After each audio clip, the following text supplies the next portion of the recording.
تو باؤنڈریز کو جاننے کے لیے علم سیکھنا پڑتا ہے.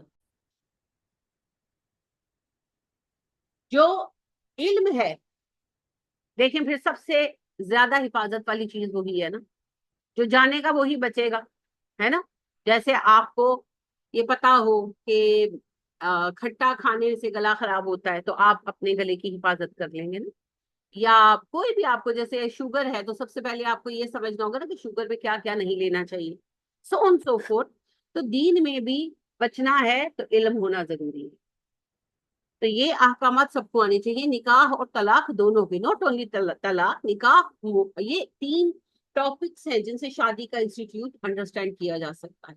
نکاح, مباشرت اور طلاق. تو تینوں کے احکام سب بچوں کو آنے چاہیے تاکہ ان کو پتا ہو کہ ہم کیا کریں کیا نہ کریں.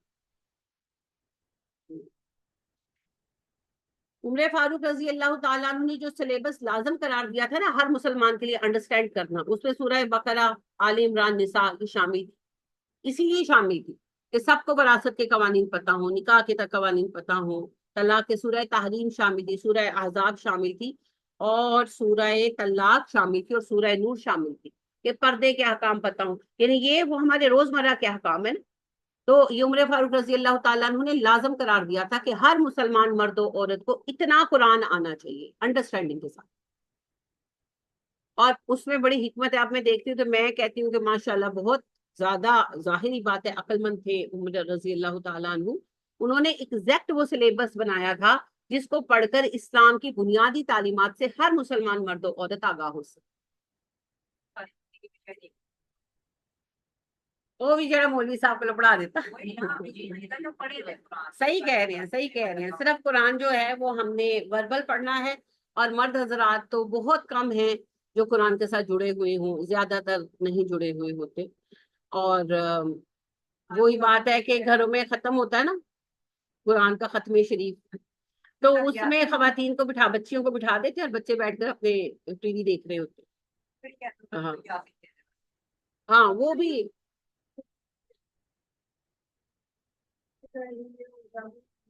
بہانے بہانے. ہاں آپ صحیح کہہ رہی ہیں, یعنی بھاگتے ہیں. رمضان میں بھی ایک قرآن ختم نہیں کیا, انا للہ و انا الیہ راجعون.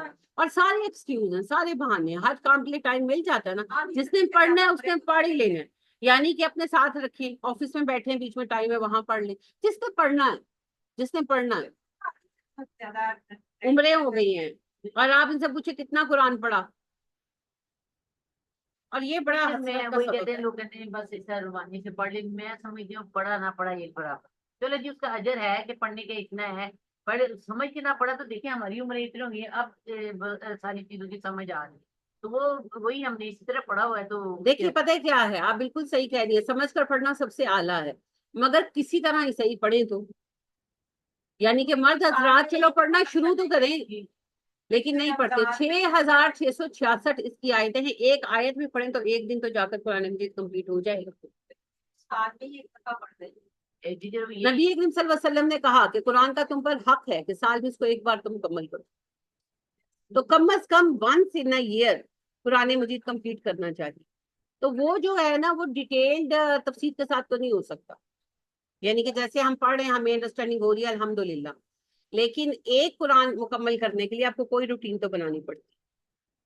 تو ویسے تو یہ جہاں نبی صلی اللہ علیہ وسلم نے جو وجوب ہم پہ رکھا ہے وہ تو رمضان میں ادا ہو جاتا ہے.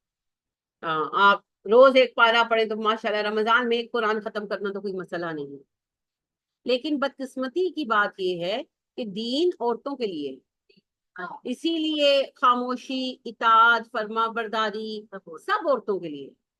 پاک دامنی, افیئر نہ چلانا, دوستی نہ رکھنا, لیٹ باہر نہ جانا, یہ سب عورتوں کے لیے ہے, بیٹوں کے لیے ہے, بیٹیوں کے لیے, بیٹوں کے لیے, مردوں کے لیے نہیں ہے.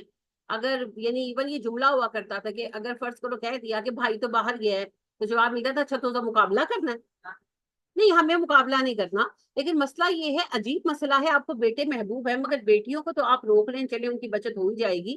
بیٹے جہنمی ہو جائیں تو ہو جائیں, وہ راتوں کو آوارہ گردی کرے, وہ افیئر چلا لے, اللہ معاف کرے وہ جدھر چاہے منہ مار لیں, تو وہ ٹھیک ہے.